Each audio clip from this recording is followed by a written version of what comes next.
I assume you're talking about when I represented the country of Qatar for a very short time. The answer is yes. No, hold on. excuse me. No. For anti-human trafficking for the World Cup. Anti-human trafficking or for the no? World Cup. Attorney You can't General, put words in my mouth. No. You want to talk about incompetence? You're the one that Excuse said Joe Biden on PBS was competent. You had to retract those words. Mr. So don't Chairman, talk to me. Don't insult me publicly. This is so discourteous. This is so outside the committee's guidelines. It genuinely feels as though Donald Trump selected his cabinet through a contest to find the most corrupt and woefully unqualified individuals available. Unfortunately, the American public bears the brunt of the consequences. Today provided a striking, almost surreal example of that dysfunction. Attorney General Pam Bondi appeared before Congress and was thoroughly dismantled, raw, unfiltered, and on the record. When confronted directly about her alleged misconduct during Trump's administration, she failed to defend herself with any clarity or composure. Instead, she unraveled. What followed was not merely an emotional outburst, but a spectacular public meltdown that managed to embarrass not only herself, but also Donald Trump. And it all started with Mr. Morelli. Thank you, Mr. Chairman, and thank you, Member Meng, for holding this important hearing, and thank you, Attorney General Bondi, for appearing before us today. Madam Attorney General, I serve in addition to the Appropriations Committee as a ranking member of the Committee on House Administration. I sent you a letter last week along with my Republican counterpart, Chairman Brian Stile, requesting an increase in federal prosecutory resources to address threats against members of Congress, particularly in light of what happened last week in Minnesota, that tragedy. In 2024, the U.S. Capitol Police identified and received nearly 9,500 concerning statements or threats against members. Federal prosecutors have only secured 8 convictions so far, and the heightened threat environment demands an all-hands-on-deck approach. Will you commit to assigning an assistant U.S. attorney or a special assistant U.S. attorney in each of the 94 federal districts to, at least on a part-time basis, investigate and prosecute threats against members of Congress? So thank you for bringing that up, and I take that very seriously. Not only what happened in Minnesota was horrible. I've spoken to Keith Ellison. I've spoken to Amy Klobuchar about that. It's horrible. We are involved in that. The FBI was involved. Our U.S. attorneys are involved. Many of these are district to district. So the way we're doing that is, I will tell you, my National Security Division is involved in all of those and assisting in those. We meet every single morning and we discuss that. But many of those, Minnesota, will be handled in the state in which it happened. Another one is Governor. I'm sorry if I can keep going. I'm sorry. Sure. I don't mean Quickly, to. though. I filibuster.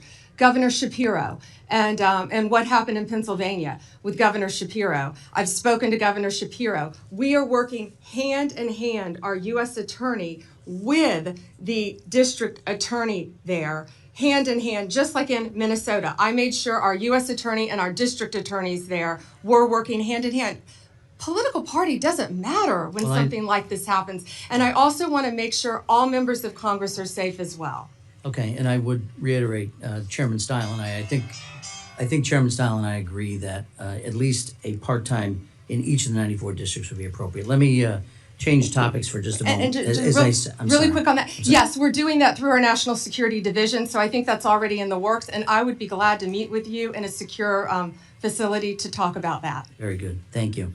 Continuing, in addition to my role here, the committee that I serve on as an authorizer oversees Capitol security as well as federal elections, so I'm closely following the aftermath of January 6th. Recently, several defendants who received presidential pardons related to that day are now arguing in court that the pardon covers crimes like, for instance, illegal firearm possession discovered in a search of an individual's home in California months after January 6th. What's your position on whether the pardons cover these separate offenses?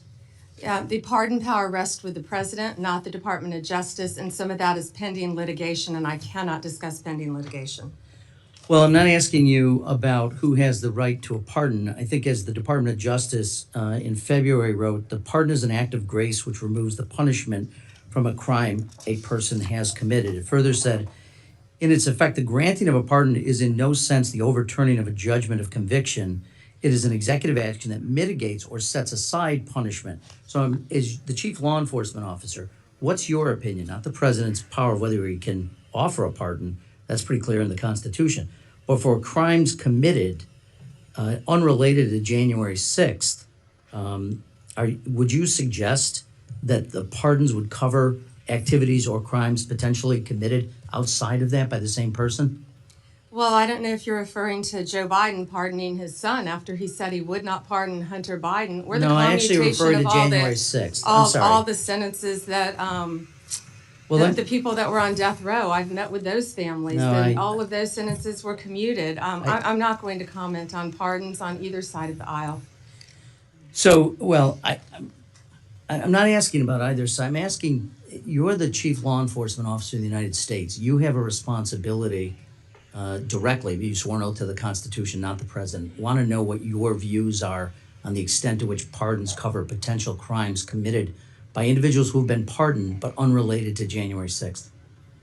Do you mean the ones that were done by the auto pen? I'm not going to discuss right. anything that Mr. could Chairman, be or not be I pending litigation. respectfully, Ms. DeLauro accused you of filibustering. I think that's the height of filibustering. This is a serious, serious topic. And for you to suggest that you don't have an opinion or to divert to other things that had nothing to do with January 6th pardons, I think is frankly demeaning to your responsibilities and your job. With that, I'll yield back. We are currently facing a significant constitutional crisis, with every aspect of the framers' design being put to the test in an effort to preserve constitutional democracy and freedom. Since his inauguration, Trump has attempted to wield power like a monarch, undermining the rights of the people, overstepping congressional authority, attacking judges, and threatening to disregard court rulings, all while infringing upon the legitimate powers of states. Thank you, Chairman. Thank you, Ranking Member. Thank you, Ranking Member. Thank you, and welcome, Attorney General Bondi. I just wonder, sincerely wonder, do you hear how hollow your last words sound in light of the pardon of all of the January 6th people, day one of this administration? I believe you're sincere. You want to protect law enforcement, but your principal, the president, pardoned every single one on January 6th. It rings hollow when you say these words, that if you spit on a police officer, we're going to go after you. Talk to my friends who are Capitol Police officers who were here, 5 of whom are no longer here. They are dead. And this administration, and I guess I want to ask you, did you have any advice for the president when he came forward with the blanket pardon on January 20th? What advice did you offer the president? I am never going to talk about conversations, advice you in asked any for- way. were you asked I'm for never advice? going to talk about discussions I've had Because or have you'll- not had. you'll But remember- I can answer with the President of the Yes or United no? States. Did you give him any advice, yes or no? I am not going to discuss any conversations That's a that no. I have had with it. And You just put your words in own my word- mouth. I but- am not going to No, discuss. I'm going to reveal your own words. I am Just a not moment. going to Please stop. discuss Please stop. This conversations is my that I've time. had with the President of the United States. Attorney You asked General, me a question. I would like to reclaim and the you last asked 20 me to seconds. answer. I have asked to reclaim my time. Please put 20 seconds back on the clock. You have an extra 30. If the general, She answered and then answered it again and answered it again with a non-answer. I ask for your consideration if the of putting time gentlelady on. will let the witness answer the question, we will. She proceed. answered it by saying no. Okay. The 3 hallmarks of this administration are incompetence, corruption, and cruelty. I'm going to focus today on corruption. And in my mind, there are 2 types of corruption: personal, and then the other I'm going to call public, governmental. Attorney General, have you ever been registered as an agent of a foreign principal under the Foreign Agents Registration Act? I assume you're talking about when I represented the country of Qatar for a very short time. The Hold answer is on. yet- no, Hold excuse on. me. No. No. For anti-human trafficking Just- for the World Cup.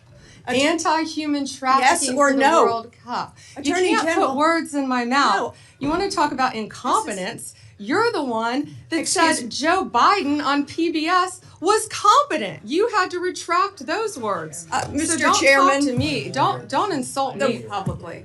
this is so discourteous. This is so outside the committee's guidelines. Taking a personal shot at me while swiping at Biden. Very strange and very unprofessional of you. The answer is yes or no, and the answer is yes. You were registered as a lobbyist for Qatar. Is that correct? Yes. Never mind, don't answer. Did you disclose that when you went before for the Senate for confirmation? Yes or no? No, it was not in your documents. The answer is no. President Trump. This was discussed at my confirmation hearings in detail. It was it was discussed, but you failed to bring up the conflict that you had. President Trump recently announced he'd accept that $400 million Qatar airplane because it was just prettier than the one he was flying around in. Is it true that you gave advice that this was legally permissible? Yes or no? I will not discuss any advice that my Office of Legal Counsel gives to the President of the United States on any matter. When you spoke before the Senate, you said you would ask for ethical advice. Did you recuse yourself from that issue? And talking about unprofessional, you say the President wanted a jet because it's pretty? Excuse Come me. on, this is a Senate, this is He a said it congressional himself. hearing. He said it himself. Let me go to April the 2nd. You're a part of this, you know, the president has dabbled in meme coin. He had the DOJ disband the National Cryptocurrency Enforcement Team. His son recently launched the Executive Branch Club, a private club with $500,000 memberships here in DC. Any of this seem like it might be a problem, might be profiteering from the office, and maybe you and your ethics team might be concerned about these conflicts of interest, your own and the president and his family? Yes or no? Any concerns? What I would be concerned about in Pennsylvania are all the child sex cases that we've prosecuted, all the CSAM cases that we've prosecuted. Did you hear in my Pennsylvania. question? I That's asked what the I would witness be to concerned actually about. answer questions that are asked. Congresswoman Dean. Chairman, Please let the witness answer the question. she didn't. And I would like to ask you one more question. You're not just complicit in this, you're actively helping and profiting. Isn't it true that on April the 2nd, the same day that Trump announced his chaotic tariff regime that plummeted the stock market, you sold more than $1 million worth of your shares in Trump Media stock? Trump Media stock fell 13% in the following days. Seems you avoided that loss. Well done. I yield back. May I answer that, Chairman? I complied with my ethics, and yeah, I would take a class in financial literacy if you think I profited from that, because I lost a tremendous amount of money. Congresswoman, and also on page 25 of my SJ2, it lists my involvement with Qatar for anti-human trafficking for the World Cup. Thank you. Pam Bondi's inability to answer questions stems not from confusion, but from the awareness that her responses will be politically damaging. Her constant deflections are a desperate attempt to evade accountability. She's not alone.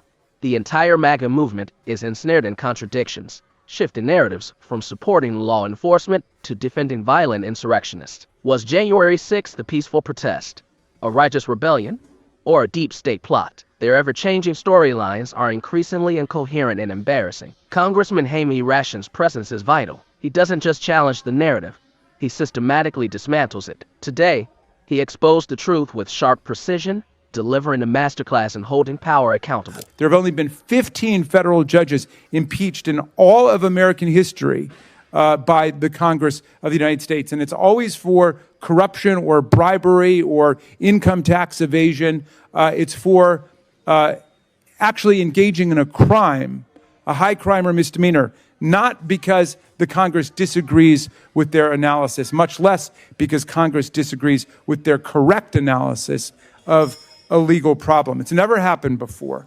The Bill of Rights was added to protect the rights and freedoms of the people against abuse by the government, whether it's a Congress passing laws that infringe on liberty, or a president making up laws, usurping congressional powers, or violating constitutional rights, or indeed states trespassing the rights of the people. Now, here's the amazing thing. The framers understood, like Lord Acton, that power corrupts and absolute power corrupts absolutely.